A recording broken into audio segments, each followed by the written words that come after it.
closer if you can.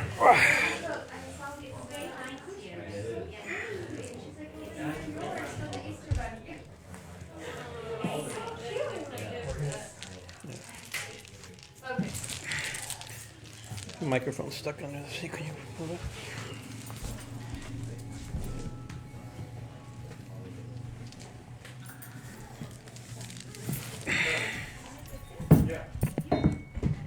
You want a cushion?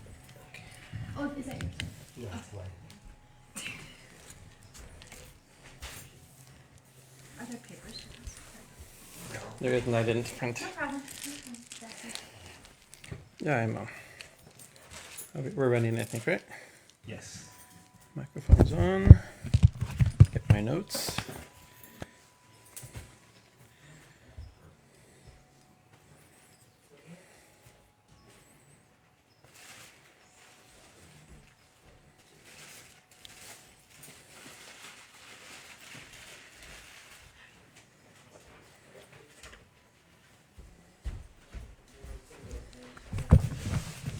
Yeah.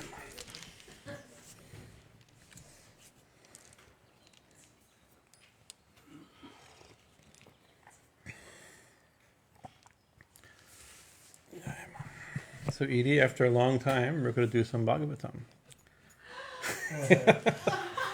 I think we figured out when was the last time we gave it? It was 7 years ago, I think.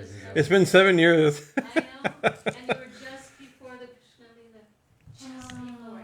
It's called Just the before? 70 pitch. What's that? You were just before the Krishna Lila. Yeah. No, so no, we began to do the early parts of Krishna Lila, and I think the last thing we'll catch up hopefully. I won't tell the entire Bhagavatam again, but we're at Lord Brahma stealing the cows. So this is where we were right now, just after that. So actually, so it's a little different. The tradition is before Bhagavatam class. I know you're the reason. One of the reasons. Because for a long time, for years, we did what we were doing. We were doing like 1 or 2 days, 1 or 2 Saturdays Bhagavatam, 1 or 2 Saturdays Kali Sahasranama, right? And then one took over, and then COVID happened. We never caught up, and other people. And we had, in the middle of that, we had some other classes, so it got left behind. And after we started, I think maybe over 20 years of Bhagavatam classes. And unfortunately, not all of them are recorded or in recordedness in a way that can be repeated. But on the podcast, the Podbeam, the Kali Mandir podcast, there's, I think from maybe book 6 or 7 on. The first 5, 6 books are not there. Be on Spotify. Yeah, we're trying to put everything on Spotify. That's a new thing, God willing. See how excited everybody is? It's a whole nother world. I don't even know. Is someone willing to help transfer all Okay, fine, I'll learn. One problem, I did add some stuff. Yeah, well, you need a premium account or something. Yeah. So what was I saying? On the video version on the YouTube, there's only I think 4 or 5 talks. That's when we started recording. That's when we started recording it. When I came in, it was 2009, February, you were on Druva. Oh, that was a long time ago. Yeah, 2009. Yeah. So we've been doing, and Dhruva is, I mean, what's maybe book 5. Okay, so it's we didn't. So, and then Swami Sarvadavananda told me you should print, because it's our own translation more or less, right? So we didn't think we lost most of our translation. We were just translating for speaking, not keeping, right? So he told me you should bring out versions of it. So we have a few sections, like we're trying to maybe eventually come out with some that had been edited. The one part called the Kapila Gita, it's 5 chapters of Kapila teaching his mother. That could maybe be brought out. That's working on it, but I mean, I began to work on that just before then the seminary took my attention, and then there's many projects, not enough time. But so anyway, so we're where we so there's a mantra that's usually recited before Bhagavatam classes, and it's considered the seed of the entire Bhagavatam. And so you can please repeat after me. Om Namo Bhagavate Vasudevaya. Om Namo Bhagavate. Om Namo Bhagavate Vasudevaya. Om Namo Bhagavate Vasudevaya. Om Mangalam Gurudevaya Devya Mangalam Mangalam Bhakta Brindevyo Sarva Lokaya Mangalam. Om Stapakaya Jadaramasya Sarvadharma Sarupine Avatar Varishta Ramakrishnaya Te Namaha. Om Jananim Sharadam Devim Ramakrishnam Jagatgurum Parapadme Tayo Stritva Pranamami Muhur Muhur. Om Sarashiva Samarambam Shankarachara Majamamashmarachara Prayandam Vande Gurum Paramparam. Om Guru Brahma Guru Vishnu Guru Devo Maheshwara Guru Rev Param Brahman Tasmai Shri Guruve Namaha. Om Bhadrakali Namo Nityam Saraswati Namo Namaha Veda Viranga Vedanta Vejastana Evacha Sri Ganesha Sharada Guru Bhyo Namaha Hari Om Tat Sat. So, if you're coming in 7 years ago, until 7 years ago, we were also giving regular satsangs on the, word for word through the Srimad Bhagavatam, also known as Bhagavat Mahapurana. Of the different Puranas, there's a few Puranas that have the title Mahapurana, and actually the two main ones that we use that title is the Srimad Bhagavatam. I have volume in my version. I've had since high school. Very cool. I bought this in high school and Very nice. many years ago. 2 volumes. Gita, the Gita version. It's 18,000 verses, and then later another Bhagavatam came, the Devi Bhagavatam. Of course, we're giving weekly online classes in the Devi Gita from the Devi Srimad Devi Bhagavatam, also called Mahabhagavat. Also, they call it Mahabhagavat. A few texts have that title, Mahabhagavat, Mahapurana, Srimad Mahapurana, and it's considered. The Puranas. There's 18 classical Puranas and many what they call Upapuranas, auxiliary Puranas. There's Shiva Puranas. There's Shaivai Puranas. There's Shiva Puranas, like that. Shakta Puranas also. And the Puranas are, by saying that there's Shaivai Puranas, Vaishnava Puranas, and Shakta Puranas, we're saying the Puranas are sectarian. They're according to Sampradaya, right? And some Puranas are very sectarian in the negative use, both the classical definition use as well as the negative use, right? They're asserting the supremacy of one deity over and above, polemically against other deities, or even the schools of philosophy. The Srimad Bhagavatam is a sectarian text in a less aggressive interpretation or use of the word. It's meant for a community. It was written for a community, by a community and for a community. Communities are the worshippers of the deity Vasudeva, right? And Vasudeva Krishna. And Vasudeva. Now I'm gonna have to. I don't want to over speak what people are accustomed to hearing, but even academically, the worship of Vasudeva had an independent following, independent of the Krishna, what we think of Krishna of the Gita and the Mahabharata, right? And at a certain point, either these two Krishnas were put together, or they were recognized to be the same person, right? You can see it in both ways, right? And so then the Krishna of Vrindavan, the Krishna of the gopis and the cows and like this, gets identified or connected to the Krishna of the Mahabharata, the political Krishna, the king and kingmaker. Swami Ramakrishnananda, Thakur's disciple, Sashi Maharaj, has a book called Sri Krishna Pastoral and Kingmaker, I think is the title of it, right? And he deals with, chapter 1 is the Leela of the Bhagavatam, of the Vasudeva Krishna, and part 2 is his as the kingmaker, in the Gita and Mahabharata and those characters, Hastinapur, right? And then in even the Bhagavatam, he points out there's the connection between these two is Krishna goes into a bath, takes a bath in the Yamuna, comes out, and now it's the next chapter, almost unrelated chapter, right? And so he makes an argument for how how these two leelas meet, right? And of course, very sophisticated traditions and texts have put these two leelas together. Other Puranas explicitly put these two together, but Srimad Bhagavatam also does so. So if it's a sectarian text, right, and we're not that sect, right? What's the value of it? It has tremendous value, right? Because it's also, like I said, I'm using the word sectarian in a non-sectarian use. The word sectarian, non-pejorative use of the word sectarian, meaning for a community, right? But what happened within this revelation, this presentation, is extreme emphasis on devotion. And it's not just cultic devotion, my God's better than your God, that type of devotion. It's profound understanding of bhakti, where all the saints of other traditions, of other sampradayas, everyone appreciates the Bhagavatam and reads the Bhagavatam. Many read the Bhagavatam, appreciate the Bhagavatam, because it says we can learn about devotion, bhakti in general from this text, right?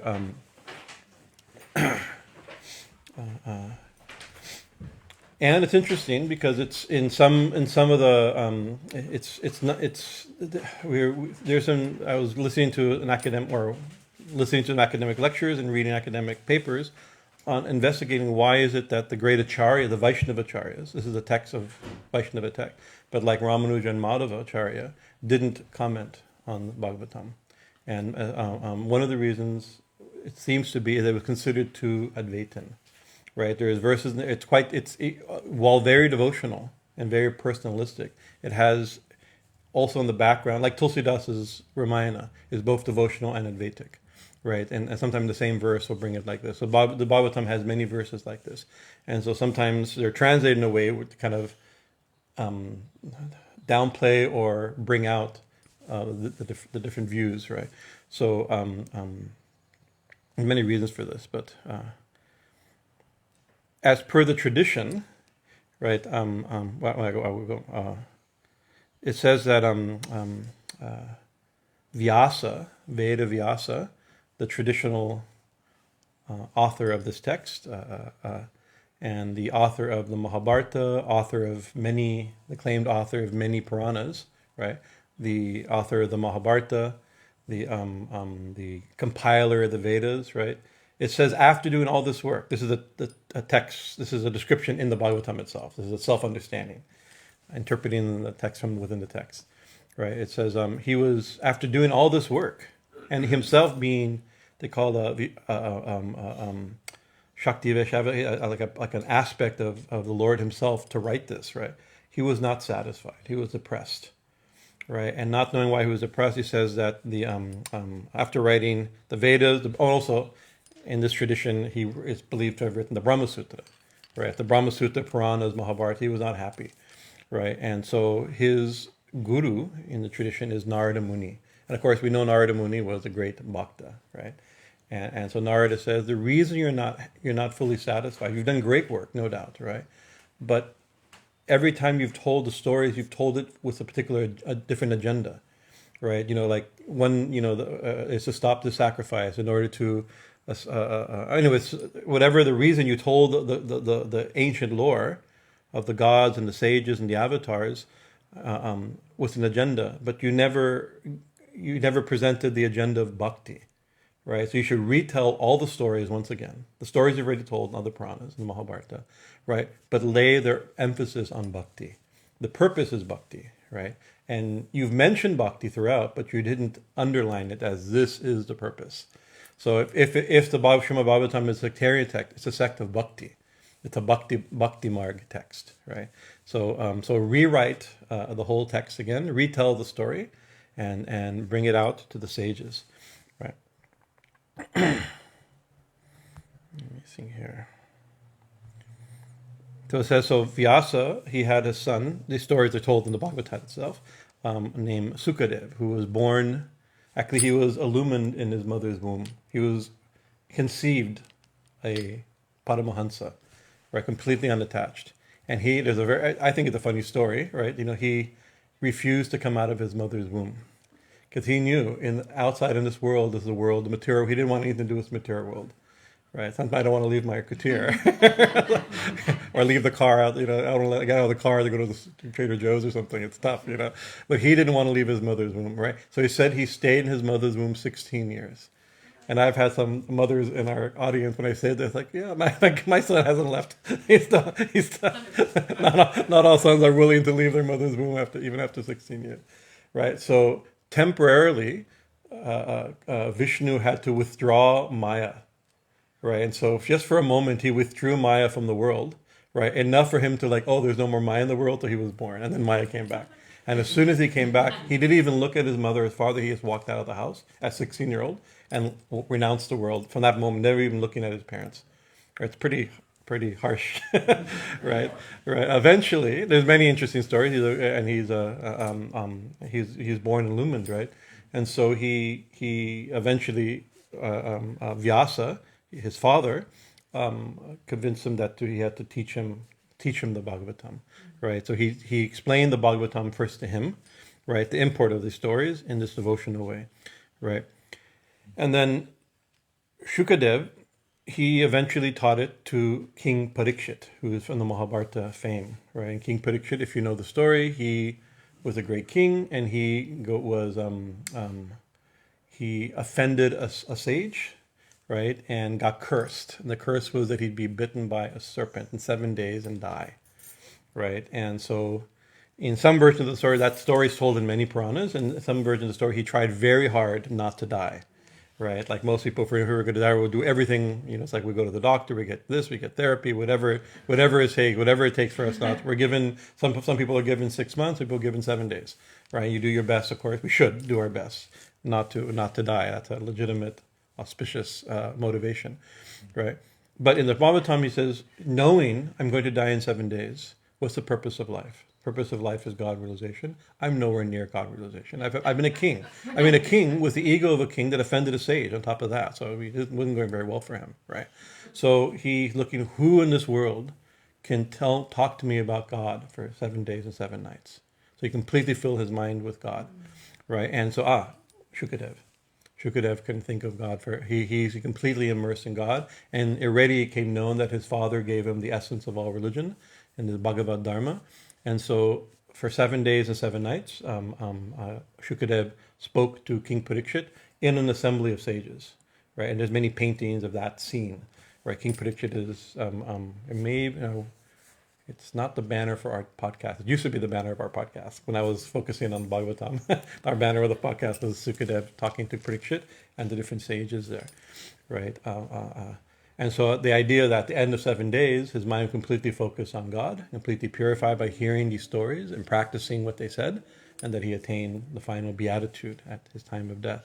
And that's very significant. This story is very, very important because he had a blessing. It was a curse, right? But they say in the Bhagavatam it says, Narada says, he gives a curse to some, and another part of the story we had read earlier, he cursed the sons of Kubera, right? And they were freaked out. He gave them a horrible curse. Maybe born as trees, right? And they freaked out, and the father freaked out. He said, no, the curse of a sage is always a blessing. Sages only give blessings. If they give blessings or they give curses, it's a blessing, right? What this was actually a blessing. To know when we're going to die is a blessing, right? Doesn't seem like a blessing, right? If we use it as a blessing, right? And so he realized, I'm going to die, and I know so. And so he used every moment of his life properly, right? Filled his mind with God, found a sage to tell him about God, and practiced, right? We don't know.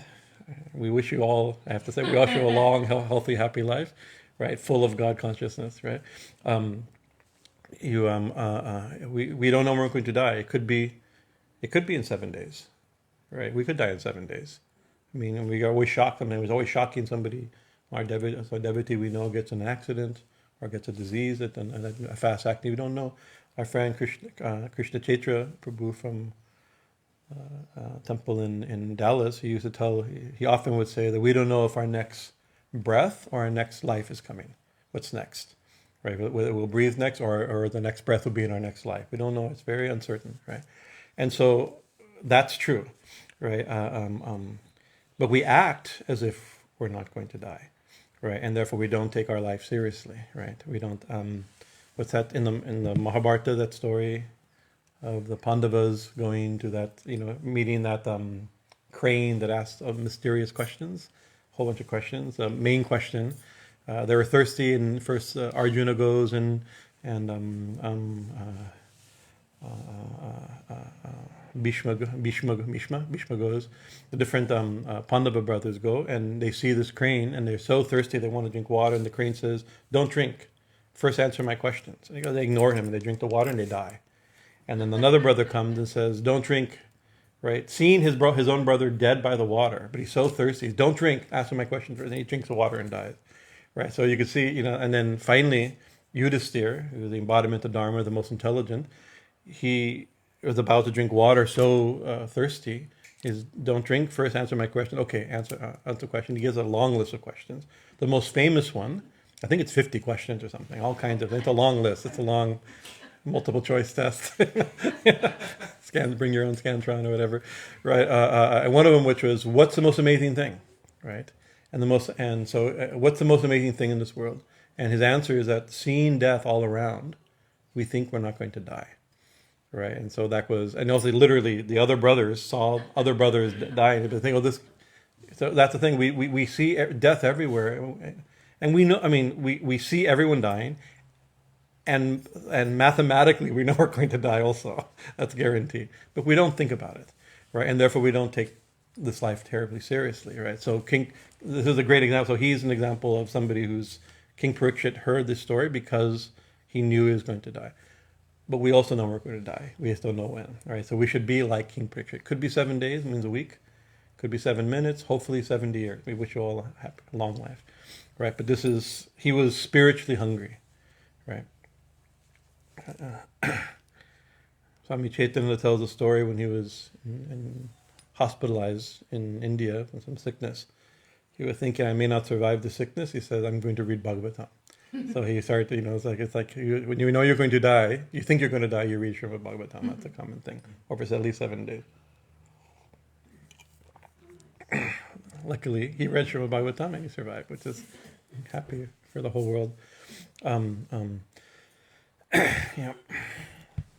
So in that audience, when he taught Srimad Bhagavatam, Shukadev spoke the Bhagavatam to King Parikshit, there were many sages present. One of which was we call Sutta, and sometimes Sutta Goswami in some of the texts, right? And so Sutta was also a disciple of Vyasa, right? But he heard the Bhagavatam not from Vyasa, but from his Guru Bhai, Shukadev, right?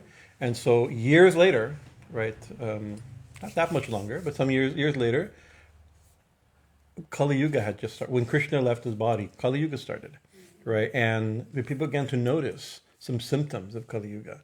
Anybody remember what the symptoms are? You probably the only one who was in my classes from years and years ago. There were some symptoms. Because remember, Kali Yuga hadn't happened yet, right? Krishna was just here. What was it? Kids talking back to their Yeah, that was one of them. It said the list is given one of them is that trees aren't giving good fruit, rains aren't coming properly because this is a lack of yajna, and then children are talking back to their parents. I was joking, it's like, well, Kali Yuga is fully manifested in my home for sure. Full Kali Yuga mode when I was in high school, the way it is. So because of they realized, Kali Yuga has started. And so they did in Anamya Saranya, a very important holy place, not far from Delhi. They did a 1,000-year sacrifice, right? And all day long, Swaha, all the Vedas were being chanted, right? And at the evening, right, like we did puja this morning, in the evening, you don't just do puja all day. In the evening, then you have satsang and different scenes, because they're all sages. It was 60,000 rishis were present at this, the script, as the text says, right? 60,000 rishis were there. And so the leader amongst the rishis would then speak about holy things. And there's a great line in it that says that we have faith that yajna may help do something against Kali Yuga, right? But actually, hearing about God is the way to solve Kali Yuga, right? It's lack of spiritual consciousness, not lack of rituals and ghee offerings, right? Those are symptomatic. If we don't think of God, then you don't know about rituals and ghee offerings, right? But it's remembering and loving God is the important thing, right? So they gather, and then so at one point, in hearing that there's this great sacrifice, Shuka arrives and they give him a raised platform like this and ask him to speak. We heard that your father has spoken to Sukadev, and that when Sukadev spoke to Parikshit, you heard it. Please tell us also. Right, and so then the telling that we're reading from is Sukadev, Sutta. So they all have Sutta, repeating what he heard. Shuka, repeating what he heard from Vyasa. Okay, now, this is the parampara, right? You know. As an interesting side note, Yes. when M in this scene there, when he first opens the door and he sees Thakur for the first time talking to the devotees. M's first vision of Sri Ramakrishna, the first time he met Sri Ramakrishna. First moment he sees Thakur, his first impression is that he feels like it's like Chaitanya with Swarup, and then he says, or as if Shukadev is speaking the Bhagavatam. Yeah. So that's the. Yeah. So Sri Ramakrishna, M conceptualized, it seems, the Katamrita like the Bhagavat. Right, that this was Katamrit. There's a verse in the Bhagavatam itself. We'll eventually get to them, God willing, in 8 or 9 more years. Tava Katamritam Tapta Jivanam, the opening verse. Every chapter. Well, you have to live a long life, or I have to speak quickly. Hopefully, it'll take less time than the Yagya at Naimisharaka. Yeah, not 1,000 years. Hopefully, it won't be 1,000 years. Because actually, so he the gopi is also saying that the one who speaks these nectar-filled words, this is Bhagavatam is the nectar-filled words of Krishna's stories of God's Leela and teachings of sages, right? That is the one who brings real good to the world. So the gopis say that. Who can talk to me about Krishna? We've lost Krishna, right? During in a hymn, extremely powerful, emotionally powerful hymn called the Gopi Gita. So M conceptualized these words, Thakur's words, and his writing Thakur's words to be like that, right? And then he structured it very much like the Bhagavatam. He conceptualized it as like the Bhagavatam. I think it's very important, right? And within the internal world, the secret footnotes that are disappearing ink type footnotes in the Ramakrishna tradition, there's a view that maybe we can think, that M is Vyasa. Right, but we could say M's are Vyasa. Whether or not he literally is Vyasa, right? That may be a step too far to claim, right? But he's our Vyasa. He's the one that wrote the nectar-filled words of Sri Ramakrishna, life and story, right? Like Vyasa wrote the nectar-filled words of Krishna and the other avatars, right? So Sutta. So another thing about Sutta, Sutta is not a name. Sutta is a title of somebody, as a reciter, right? And the Suttas they were bards, right? Often worked as charioteers also, right? But they were mostly bards, generally, often from the Kshatriya sector, and they were people who, either by birth or by training, had photographic memory. They hear a story and they can immediately recite it as it was. And we hear Sri Ramakrishna was such a person. He'd hear a story and he'd memorize it once. He'd hear it once, he knew the story. If he saw a play, he knew all the songs. He had that type of, he can even mimic the person who told the story, right? That's a particular quality. And so this particular sutta, we know his name. It's given in towards the end of the Bhagavatam also. It says Ugra Shrava Sauti, and the son of who is the son of? Did I write it down? Roma Harshana, right? So the particular person who simply became now known as Sutta. He's the most famous Sutta, right? So he's the one who's speaking these words. So we started this. We get to verse 1. This is why it took so many years. We started this class with the mantra Om Namo Bhagavate Vasudevaya. And some versions of the text, that could be the first mantra on a page. Other translations, it's not there. First, there's a famous first mantra. It's a long mantra, right? But in some versions, it's there. In some renditions, it's there. Sometimes it's not there. If it's not there, the sages have said it's there, because the first sloka is said to be a commentary on this verse, right? And then the rest, the other 18,000 or 17,999 verses are a commentary on the first verse. So actually, so it's Om Namo Bhagavate Vasudevaya comes, the seed of that Mula Mantra is Om. From Om comes Om Namo Bhagavate Vasudevaya. From Om Namo Bhagavate Vasudevaya comes verse 1, which is a long verse, right? And then from verse 1 is expanded into the other almost 18,000 verses, right? So by saying Om Namo Bhagavate Vasudevaya, you are sonically and esoterically holding the full verse, and this is a tradition in many esoteric ways. It's a way of interpreting text in many esoteric traditions, right? Even the Quran, verse not sutta. Surah, what do they call the verses in the Quran? Anybody remember? Surah 1. Sorry, I'm not a Hindu scholar either. I'm definitely not an Islamic scholar. Please forgive me. But just I know this one point, the Surah 1, right? You even know, maybe you know the first verse of the Quran, in the name of Allah, the merciful, like that, the beneficent, right? So it's Bismillah, right? In the name of Allah, right? But they said, okay, that's the first verse from which they said the Quran, the essence of the Quran. This is an esoteric interpretation, mystical interpretation.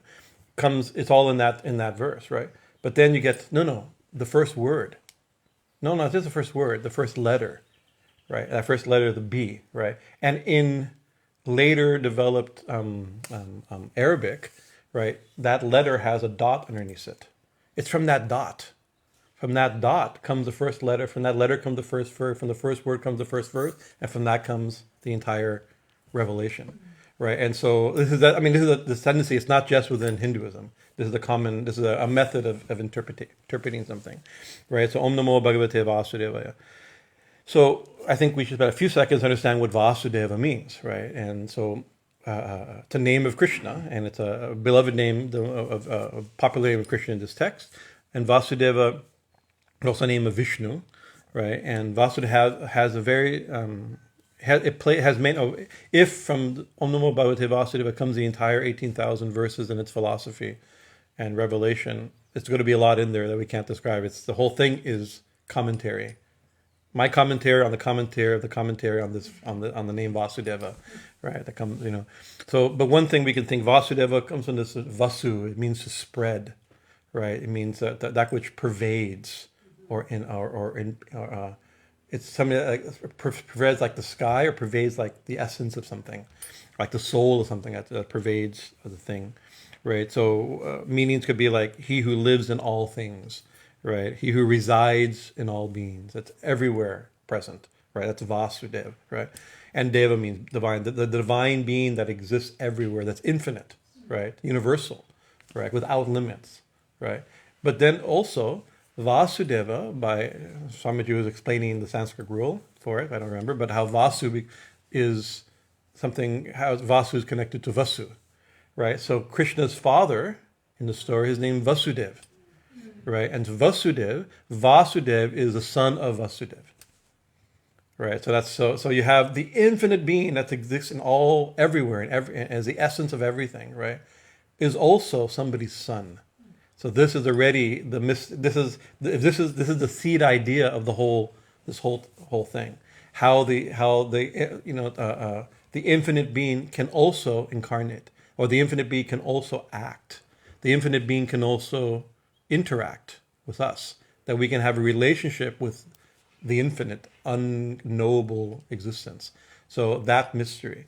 There's some of my favorite verses, which we read years and years ago, but they're still buzz in my head after all these years, right? Is like, it describes it like the infinite being out of whom I'm gonna summarize in my own. I don't remember the verse exactly, but like out of whom, from whose body trillions of universes come, from whose three eyes are the sun, moon, and fire, whose breath is life. It's like as cosmic as you can get, right? It's like, is now crawling on the floor in the mud veranda of Nanda Maharaj in Vrindavan, right? So that's the mystery, how that infinite being seems or actually is crawling on the floor, right? Or that story is Nanda, his foster father.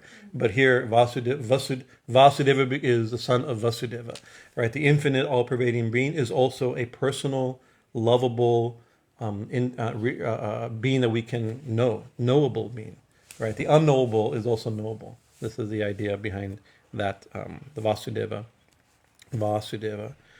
right? So if they say that Om spirit comes into Om Namo, into the mantra, the mantra expands into verse 1. I'm not going to read the Sanskrit, but I spent a lot of time translating verse 1 years and years ago, right? It's it ends with, I'll tell you the final says Satyam Paramam Dhimahi, like the Gayatri mantra is considered like a Gayatri mantra. Dhimahi, that Dhimahi when we meditate upon, right? Yeah. So, Dhimahi means to meditate. I meditate on Satya Parama, the supreme truth, right? So so I'll just read what my translation. The one from whom this universe is born exists and dissolves. So it's describing the supreme truth, right? The reality from which everything comes into being, exists and disappears into, right? Janma Ari Asya Yataha. One who is a direct and indirect cause of everything, right? This is a logical point. He's the cause of everything. Who is omniscient, abhijna, who is independent, swarat, means nothing causes, what he's his own, he behaves his own way, nothing causes him to do anything, he does what he wants. Who originally revealed knowledge in the heart of Brahma, the original poet. So from Brahma, who creates this universe, our verses today are by Brahma, right? Brahma creates this universe. He's the one that gave Brahma the knowledge to create the universe, right? Who originally revealed knowledge, the Vedas, in the heart of Brahma, the original poet, right? Who is a mystery even to the gods. Very similar to that verse in the Kalikastikam. What is it? What your real nature is, even the gods do not. Yeah, what's the Sanskrit? You have a tattoo, I think, right? Yeah, so that even what your Kali, same idea. Kali, what your real nature is, not even the gods know. So here's also, even the gods cannot comprehend the real nature of the supreme truth that we meditate upon. Who exists in the manifestations of the three gunas, such as fire, water, and earth. Right. So behind the gunas, right? It's beyond the gunas and the foundation of the gunas of material nature. In whom there is never any illusion. Upon that supreme truth I meditate. Satya Param Dhimahi. This is verse 1 of book 1, right?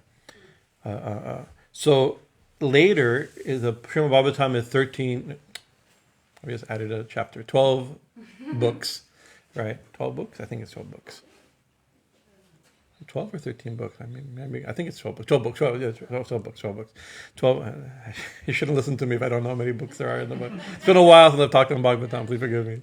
I have to get my brain retuned, right?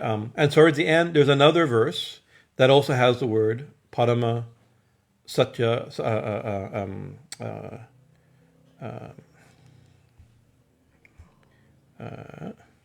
Satya Param Dhimahi. I meditate on supreme truth, and then it gives. So this is not the final verse, but it's close to the end. It's kind of the final closing verses, where a lot of strands that started literally on verse 1 are cleaned up at the end, right? It describes a little bit more about. By now, we should know a little bit more about that supreme truth. It says Tat Shuddham, it is pure, Vimalam, stainless, Vishokam, devoid of any misery. Amritam, eternal, or nectar, right? Upon that supreme truth I meditate. It says, I meditate upon that supreme truth, which is pure, stainless, devoid of misery, eternal, and full of nectar. Then it says, and who in the beginning personally revealed this incomparable torchlight of knowledge to Brahma. Brahma then spoke it to the sage Narada, Narada to Krishna, to Vyasa, Vyasa to his son Sukadev, and Sukadev to King Parikshit. So it summarizes that whole point, right? If that reality is what was passed down, the supreme. So the topic is not, these are stories of Krishna or stories of Nishingadev or stories of Rama. All the different stories are told. Now we're on the stories of Krishna. The main point is Krishna Lila. right? But we're meditating upon that which is pure, stainless, devoid of misery, full of bliss, the supreme truth itself. It's not just stories. It's not just stories about a deity, right? It's about that deity, which is the supreme truth, which revealed in the minds of the sages down to the present, right? And also, it's an interesting thing. This is historical detail. In the morning, we were reading. Yesterday morning, I think, over coffee, we were reading some descriptions. I was just trying to stimulate my mind on the Bhagavatam again, and there's a one that's brought out at the end of every chapter.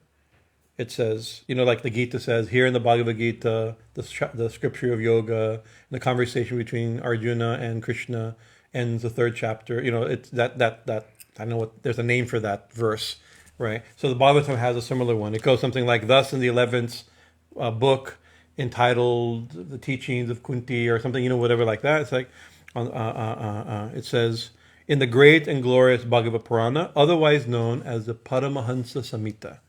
Right, that's the other name that it's known as. Right, that means it's a text for Paramahansas.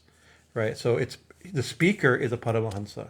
It's Shukadev, right, and Sutta is also about Shukadev the Paramahansa. Right, his audience, and his audience is sages. Then one of his disciples speaks it to another audience of sages. These are all 60,000 rishis, all the known rishis of the world at that time gathered there. Right, so it was aimed at topmost realized sannyasis, the Paramahansas. Paramahansa is both a state of consciousness as well as a stage of sannyas life, right? And so it could be one of the reasons why this text was not popular for a long time. It was meant for the renounced, in the devotional school, but renounced, realized, high Paramahansa type of beings. The text says like that. My Guruji also said that he taught this, that this was originally, it was spoken only between Paramahansas, right? And then at a certain point historically, the devotional traditions used it as, because it has so much about devotion, and as the bhakti traditions grew, it became a perfect text to illustrate and teach bhakti, right? And so it became, now you think of sannyasis, they read Upanishads, and you think householders read Bhagavat, right? But originally Bhagavat was a sannyasi text, right? So it's interesting. But it can serve both communities or all communities, right? And then by Bhagavat there's a couple things we have to remember. Bhagavat means the book. This is Bhagavat or Bhagavatam. There's also Bhagavat, the person, a illumined, pure devotee of God is also called Bhagavat, right? So we can learn from a Bhagavat, if you're lucky to have meet a Bhagavat, or until then you can learn a Bhagavat, right? Like this, right? It's also, Bhagavat is also the path of devotion, right? So it's the path also, right? So there's an interesting scene in the life of Sri Ramakrishna. The full historical details setup I may get wrong, so I just do the gist of it. But basically, he was at the Krishna temple. If you've been to Dakshineshwar, the Radha Krishna temple, and he saw the deity was there, and there was a lady, maybe an old lady, reading Bhagavat, right, reading the text, right, and he said he saw a light go from the deity Krishna, right, to the text, and to the lady, the devotee, right, and revealing to him that these were one. So Bhagavata, the Lord, Bhakta, the devotee, Bhagavata, the scripture, Bhakta, the devotee, and Bhagavan, the Lord. So he used to tell people, one of the things he would recite, Bhagavata, Bhakta, Bhagavan, Bhagavata, Bhakta, Bhagavan, right, the devotee, the scripture, the Lord, the devotee, and the message, the teachings are one. Right, and he tell people, say Bhagavata Bhakta Bhagavan, right? And a small group of Ramakrishna devotees I first met in Costa Mesa at the Yoga Center, they would actually recite. They turned this into kirtans. Bhagavata Bhakta Bhagavan, Bhagavata Bhakta Bhagavan. Because they took it, talk or said, chant Bhagavata Bhakta Bhagavan. So they turned it into a kirtan. We have to think of, the tune's a little corny, but the words are good. The lyrics are great. The tune's a little corny. We have to upgrade the tune. right? So I've introduced it. I haven't gotten to verse 4. That's good. I thought I'd give the introduction. I'd read 9 or 10 verses today. That was my not gonna happen. I think what I'll do, because the section we're on, because those who online, those who've listened to this, my talks on the Bhagavatam, it was a long time ago, so it won't be fresh in anybody's mind. A few people may have. There's a few talks, like I said, they're available online. You could go back, but chances are you're not gonna. It's like great. We just heard Swami give a hour and a half boring talk. Let's go home and listen to recordings of previous. That's probably not going to happen. So I'll give a little bit of background, and then next week we'll probably start with the actual verses. Not next week. Not next week. Next week is Amavasya. Yeah. 2 weeks from now. Yeah. God willing. So the story is this. It's known as the Brahma Vihohana Lila, where Brahma, the creator deity, he gets confused, right? And it's not clear. Some texts say the text itself says he's confused. Other part that he's part of the Lila. So he sees Krishna, and Krishna at that time, maybe this age, he must be 8 or 9 years old. He's in that between 6 and 8 years old, probably at this point in the way the Lila is described. And he goes every day with the other cowherd boys to take the younger cows out, the calves out to graze, right? And then they play. They have picnics. They watch the cows. They have picnics. They play games, right? Do some adventures, and get in some trouble, And in the story we've read already, so many. Because Kamsa, the great demon Kamsa, has sent various demons to kill him, right? There's always very dangerous things that they do, but somehow or another Krishna always comes out safe, right? And whatever came to attack him dies. And I mean, we've told many of these stories already, and we'll continue. And so seeing him one day, so Krishna's dressed the way he's dressed, beautiful description, a young boy, a peacock feather in his hair, dressed in yellow clothes. And even it says that he has a flute, he has a stick, he has a bugle horn, right? Described as the first verse that we'll read next week describes how he's dressed. But so he's dressed like this, and in his hand he has a little thing. He's having a picnic, right? So he has in his hand rice mixed with yogurt, right? A little rice ball of yogurt. His hand's sticky, right? You think Krishna often has sweets and things. He has a little bowl of rice, and they're in the forest like that. And then Brahma saying, "I'm going to trick him," right? And so, what his motivation is, like I said, various motivations are given. So he steals. Brahma has mystic power, very powerful being. He creates the universe. He creates the world, right? Right. So he takes himself seriously and decides to trick Krishna.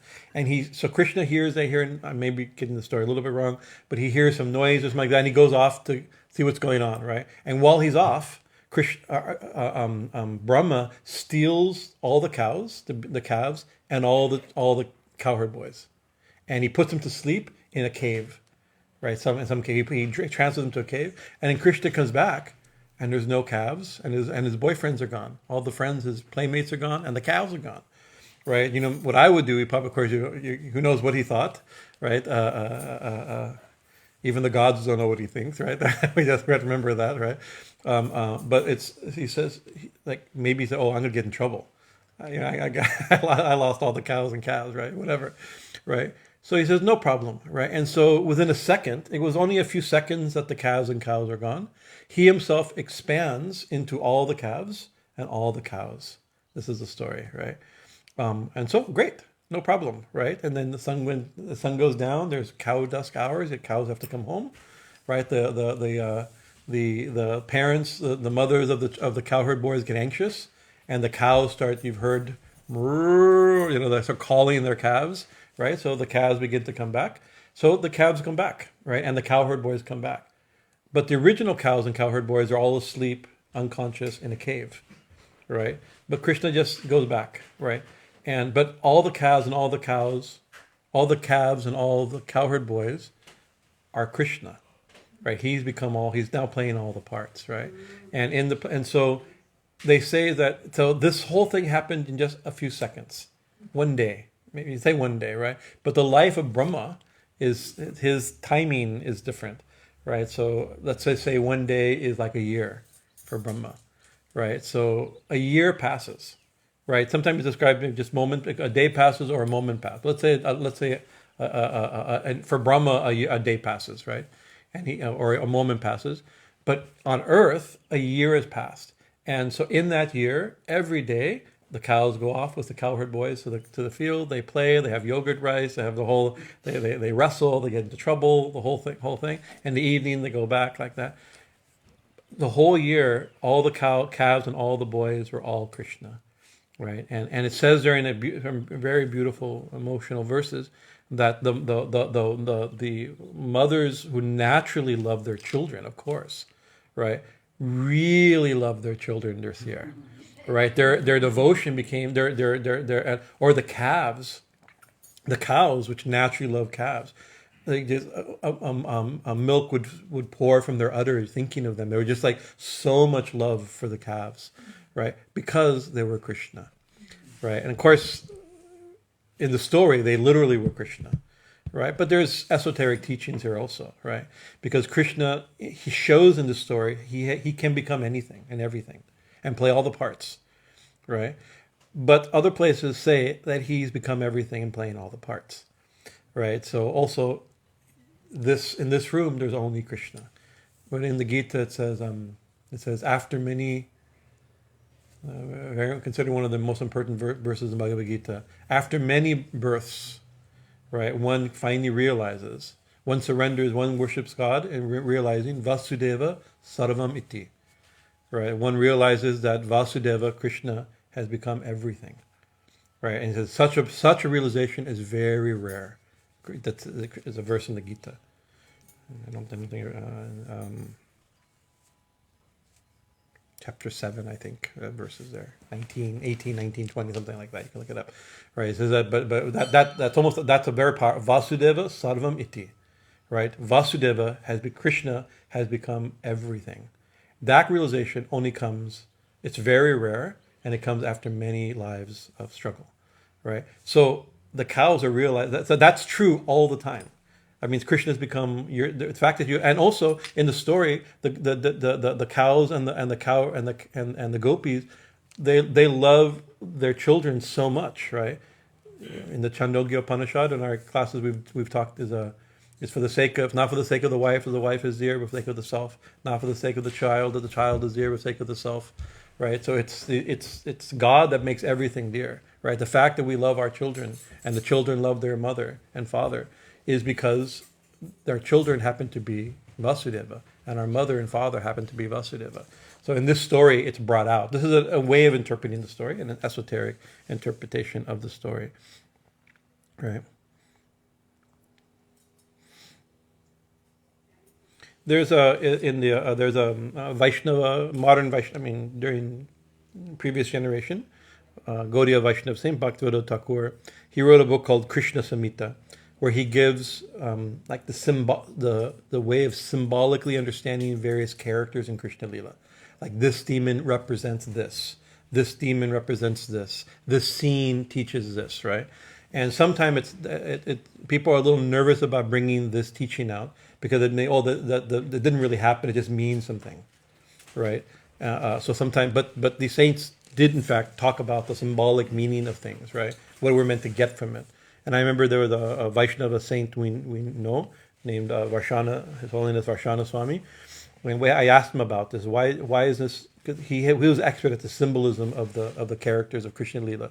Why is it that we don't think it's not brought out?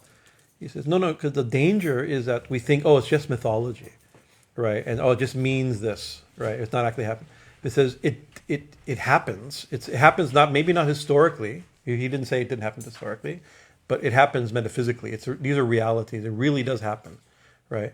And by meditating on as it is being real, not just symbolic, then the benefit of whatever the story means reveals itself. Right, so in this particular, according to Bhaktivedanta Thakur, the stealing of Brahma stealing the cows, it's a certain anartha, an unwanted thing that it represents, that when he gets corrected, he's going to, next week we'll hear what happens. He gets corrected and Brahma gets some realization. What is it, that anartha, what is that mistake that gets corrected? Right? It says it's two things. It's attachment to like mundane activities, thinking, oh, I can do something and get something done. Like I can steal the cows, and like thinking he can act, meant that his actions have some real results. He stole the cows, and 1 second later there were cows again. Right? Nothing he could do. So his actions didn't do anything. Right? And the other one is that of like speculation, jnana, in the sense of like useless speculation, trying to understand God through the mind. Right? God is never an object of the mind. Thakur said also. Right? You can never think. Never speak, right? So, and in the story, Brahma, when he realizes what happens and his own realization comes, it's one of the things he says is like that you are that for thousands of years we can never get even a little bit thinking. It's easier. Something like it's easier to count the grains of sand on the earth and drops of water in the sky and the stars in the heavens, right? For geniuses for millions of years, all time, can never understand your glory, right? So better we just love you, right? So that's that attempt to try to think it, trying to grasp God intellectually, right? Is trying to understand God's greatness intellectually, right? And therefore grasp Him, is one of the things that the story, meditating on the story, is supposed to do. Help us overcome that, right? To be free from our attachment to action, thinking that that's going to work, and our attachment to reason. Of course, we're reasoning through this, but you know what I mean. So next week we'll finally get to verse 1. This is a good introduction to the Bhagavatam, I think. Good things to remember, right? Because it's already 6:30 plus. So what happened is when Brahma realized, he came back thinking, well, let's see what mischief I did. Right? He came back and everything's the same. Actually, Krishna's there with yogurt, rice in his hand. And all the cows are there, and everybody's a year older, and they look happy. They look more happy. He says, "What? I know for a fact I locked the cows in that cave." Right? And then he realized, and then he had a vision where he saw the cows. At one point, he saw the calves running to their mother, and he saw each one of them four-armed form of Vishnu, right? So he literally saw like all the cows, all the cowherd boys are Vishnu, right? So he's not just like what happened. He's like, oh, I messed up. This is God. I think I'm really powerful, and so he recites a series of prayers, right? Apologizing. Right, for this, but not only like, oh God, forgive me for messing up. When he does say that, they're beautiful, really, really clever ways of saying it, right? But more than that, and when you apologize to somebody, it's a good thing. It's like you should explain what you realized, and he realizes how we can think of God, and how Anyway, we're supposed to learn from it. So this is my introduction to Bhagavatam. Oh yeah, our friend today, Swamiji, was having a discussion with somebody, and mentioned that we're talking about the this lila, right? And what was the point, Swamiji? Say it loudly, because. Deeproji, he said he once speaking with a Vaishnava scholar who was saying that yet another reason of why the land there is considered so holy. Vrindavan is so holy. Is because, of course, there's all the leelas that are to come, but in this leela, Krishna has all the cows and calves lick the entire earth there over the course of time in their grazing. So God Himself licked the whole land. That's such a incredibly intimate connection to the land. So that's another reason why it's so holy. The land itself. After her death, Good. So, like I said, 7-8 years ago, we went through the Leela. We took probably it was a slow go through the various Leela because it's really, really powerful, right? So I just wanted to give a quick summary. It wasn't a 5-week summary; it was a one hour summary. right, of the Leela, right? But they're very, very profound. If you're interested, it's I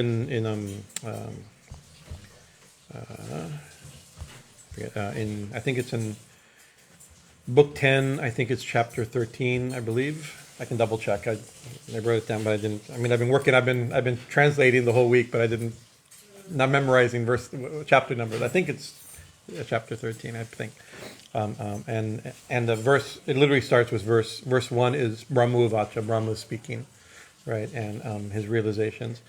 Very, very good. Any questions or comments besides this very good one? Anybody?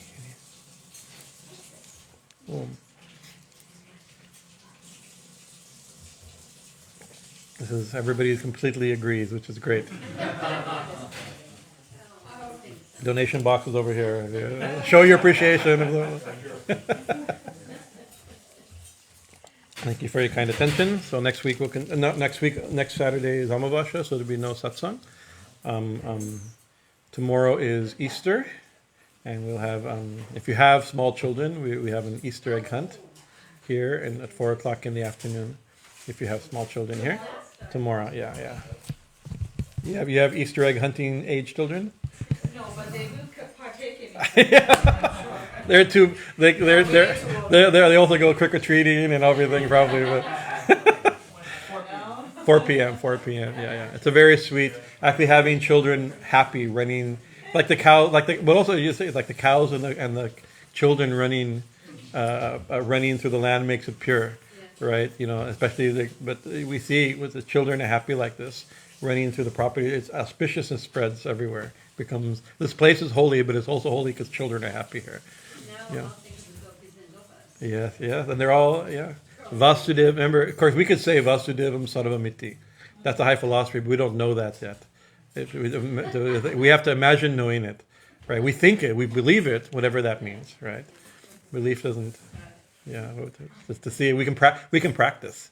I remember there was a kind of a strange, mentally unbalanced hippie friend, right? That I met years ago, and he was a devotee type, and he says, I'm going downtown and I'm going to see everybody at the beach as sophisticated dogs and cats, just like material consciousness. Like he was like, I said, we should see everybody as like manifested to Krishna. He says, no, I'm going to see them. That was his mood that day. He wants to see everybody just material conscious. He probably made him feel better about his own position. But it's a good thing to practice that also, to see everybody as gods and goddesses. To see or to imagine what that would be like is also something. Hari Om Tat Sat. Okay, Jai Sri Guru Maharaj Ji ki Jai, Jai Mahamaya ki Jai, Swami Maharaj Ji ki Jai, Shri Krishna Bhagavan ki Jai. All right. We have a lotus. Give me one of the lotuses. If it's still good, we'll see if it's still good.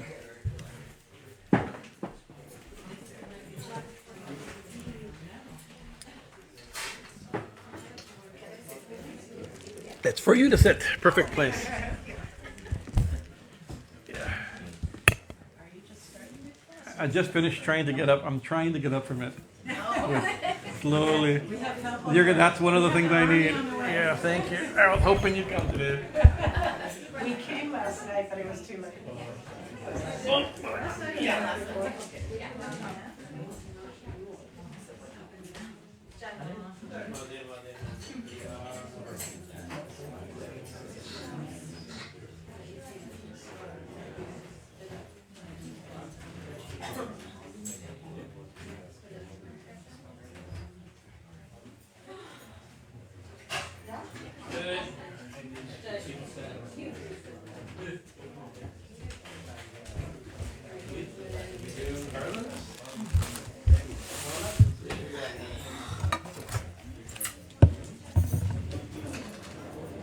Actually, like this needs something else. No? Oh, it's okay. That's fine. Oh, This is milkweed for monarchs.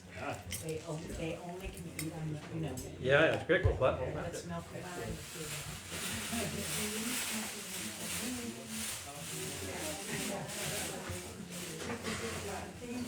Very fragrant.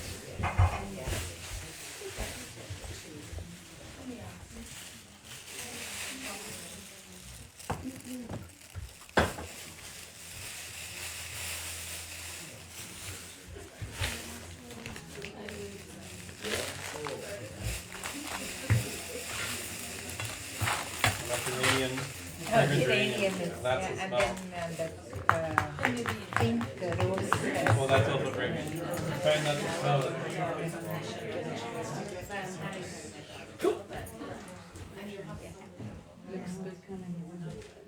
Is that okay? Yeah.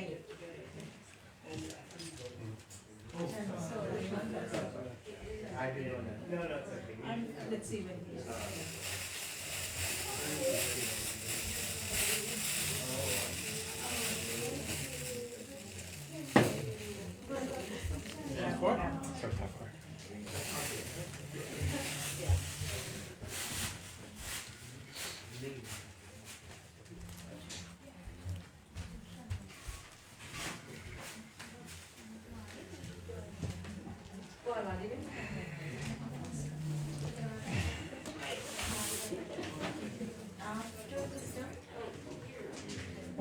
Om Sri Gurubhyo Namaha Hari Om Gananjagravati Gumavamahi Kavim Kavino Pavasvavatsvam Rishirajam Brahmanam Brahmana Svadhana Shilmanutati Sirasaranam Shri Man Mahaganalabhataye Namaha Lakshmi Narayana Vyam Namaha Om Maheshwara Vyam Namaha Vandhiranyagarbha Vyam Namaha Suchumundara Vyam Shirvasadam Kuladavasavino Granavasavyo Namaha Vasudavasavyo Namaha Skandavasavyo Namaha Sarvebhyo Devebhyo Sarvabhyo Devibhyo Namaha Om Dhamangamangalyam Varenyam Varadam Shubham Narayanam Namaskriya Sarvakarmanikarya Mangalam Gurudevaya Deve Matriksha Mangalam Mangalam Bhakta Vrindevya Sarvalokaya Mangalam.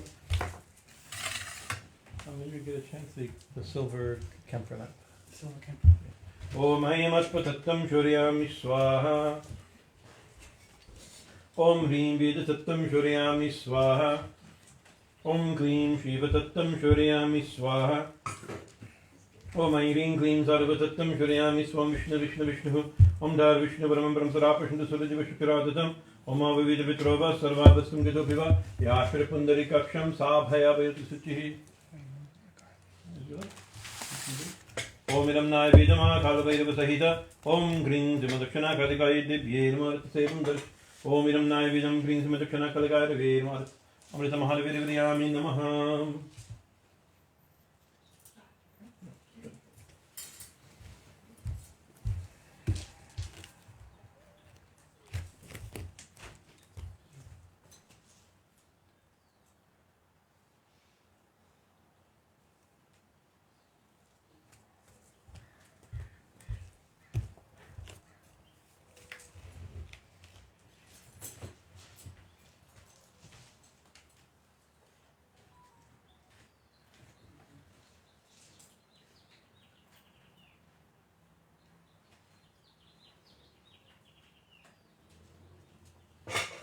Etaparam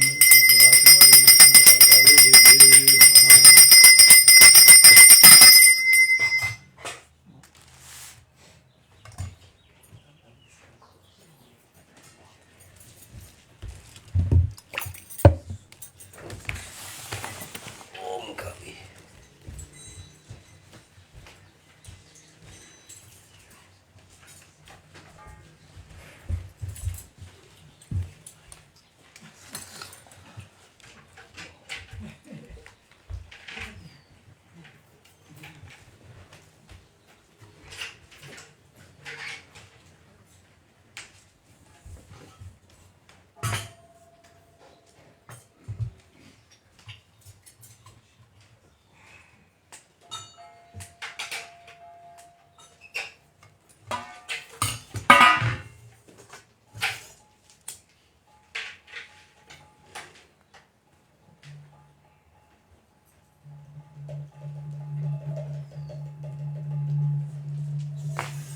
Om Devaya Namaha, Om Devaya Namaha, Om Devaya Namaha, Om Hum Vang Hring, Hring Hring Hring Hring Hring Hring Hring Hring Hring Hring Hring Hirambhati Mahakala Sahita Om Hring Madakshana Kalikai Arse Darshayami Namaha.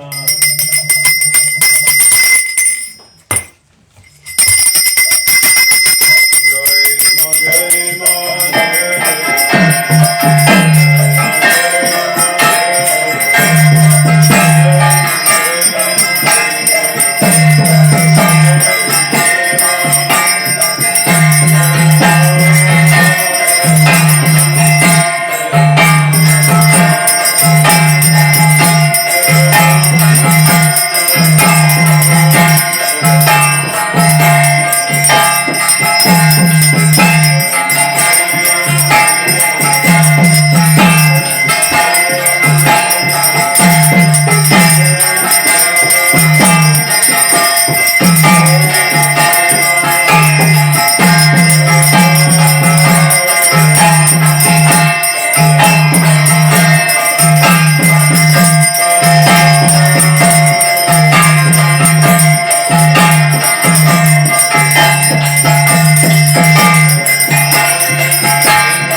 Jai Ma Bhavatarini Dakshina Kali ki Jai Bhagavan Sri Ramakrishna Paramahansa Deva ki Jai Jagannatha Sri Sharada Devi ki Jai Jagacharya Swami Vivekananda Maharaji ki Jai Purana Tirtha Rakhinesha Dham ki Jai Namah Parvati Pattaye Hara Hara.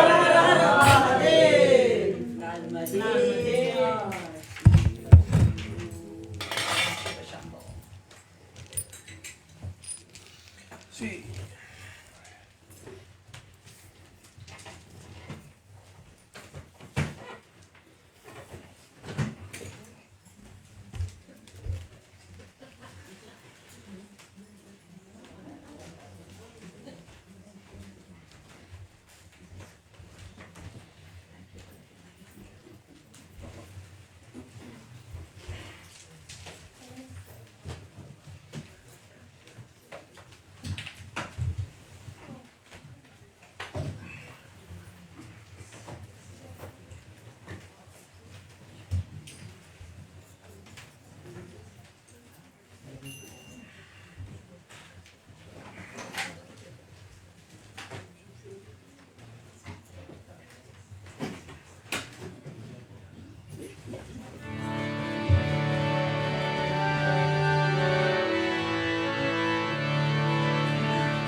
Avatar Avarishtaya Ramakrishna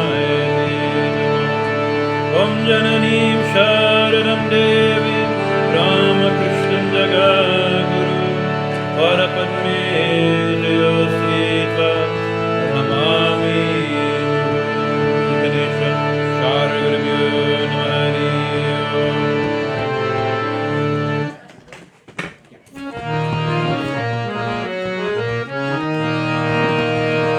Namo Bhagavate Vasudevaya Om Namo Bhagavate Vasudevaya Om Namo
Om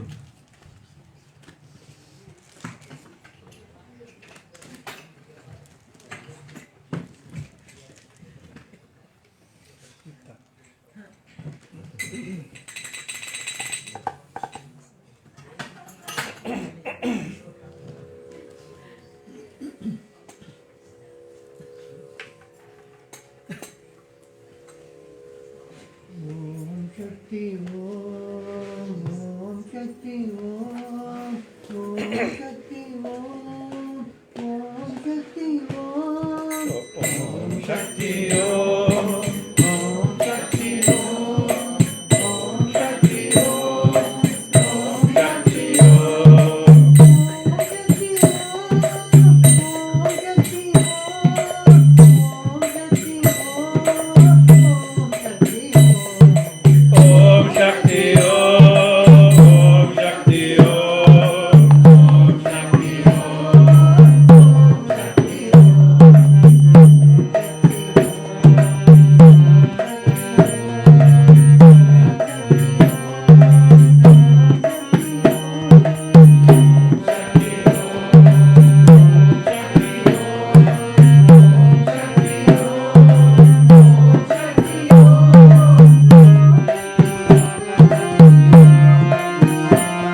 बोलो बोलो बोलो बोलो जय हनुमान बोलो बोलो बोलो बोलो जय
Last week I'm due. This week. Last week I missed.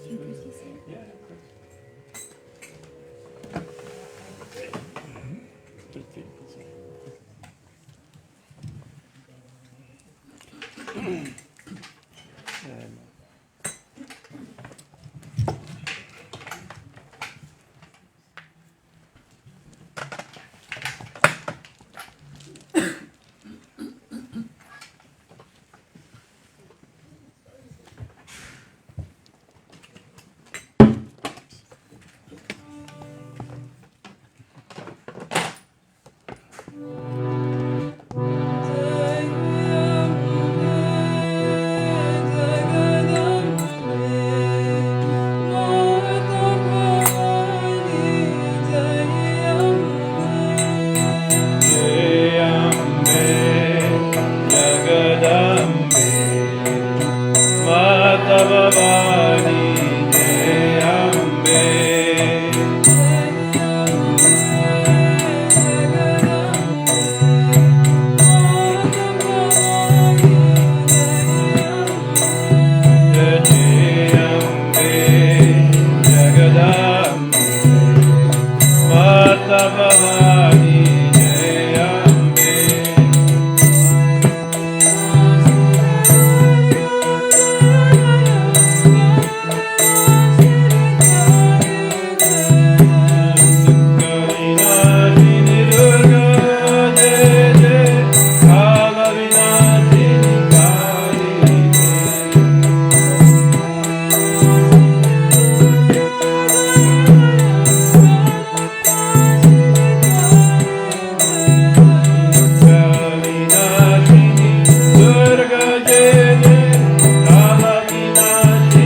Sing, right?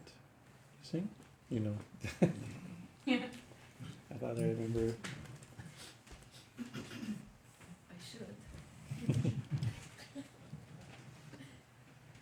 Om Sarva Mangala Mangalye Shive Sarvartha Sadike Sharanye Trambake Gauri Narayani Namostute Srishti Stiti Vinashanam Shakti Bhute Sanatani Gunashraye Gunamai Narayani Namostute Nagatarinaartha Paritrana Parayane Sarvasyatri Hare Devi Narayani Namostute Jaya Narayani Namostute Jaya Narayani Namostute Jaya Narayani Namostute Jaya Narayani Namostute Jai Mahamayi ki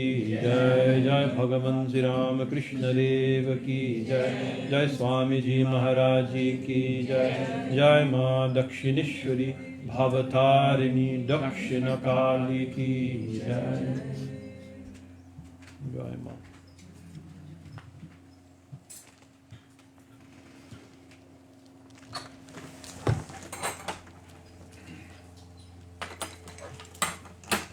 Jai Ma